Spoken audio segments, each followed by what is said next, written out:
আমরা আবারও স্পষ্ট করছি, আমরা ছাত্রদল কেন্দ্রীয় সংসদের পক্ষ থেকে সেই শুরু থেকেই, এটি আমাদের আসলে সত্যি কথা নতুন কোনো ঘোষণা এরকম নয় যে পয়েন্টে বলছি, আমরা বিগত যেদিন থেকে এই কোটা বৈষম্য বিরোধী ছাত্র আন্দোলনের ব্যানারে ঢাকা বিশ্ববিদ্যালয়ের সহ সকল শিক্ষা প্রতিষ্ঠান আন্দোলন শুরু হলো, সেদিন থেকেই ছাত্রদলের নেতাকর্মীরা তাদের পাশে রয়েছে এবং সেখানে আন্দোলনে রয়েছে। কিন্তু ছাত্রদল সাংগঠনিকভাবে এই আন্দোলনের সাথে ন্যূনতম কোনো সম্পৃক্ততা নেই।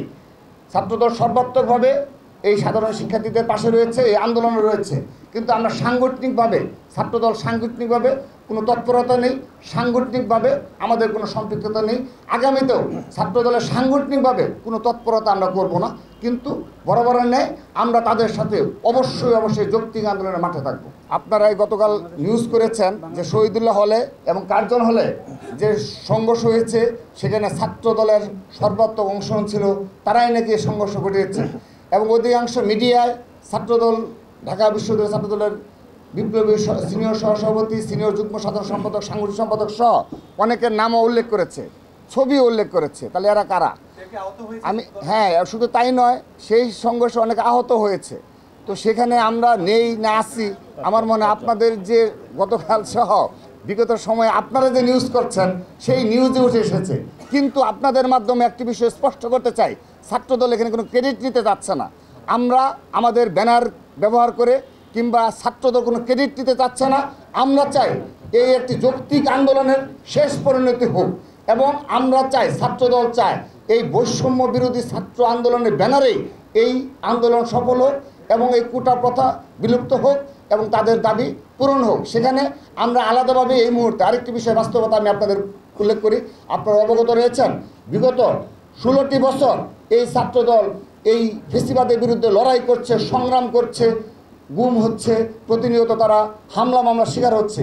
বাংলাদেশের একটি শিক্ষা প্রতিষ্ঠানে ছাত্রদলের একজন কর্মীকে কোনো হলে থাকতে দেওয়া হয় না, এবং সেই ধরনের একটা ফেসিবাদী কায়েম রাষ্ট্রব্যবস্থা গড়ে উঠেছে। সেগুলো আপনারাই আপনাদের মিডিয়াতে তুলে নিয়ে আসেন মাঝে মধ্যেই।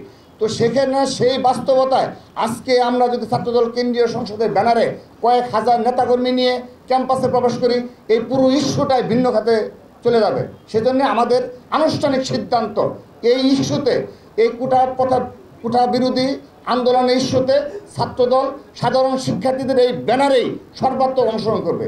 সেখানে কে কী বললো সেটা আমাদের কোনো চাষ আছে না। আমরা আমাদের মতো করে তাদেরকে সহযোগিতা করে যাচ্ছি, সর্বাত্মকভাবে তাদের পাশে রয়েছি, সর্বাত্মকভাবে ছাত্রদল তাদের পাশে থাকবে।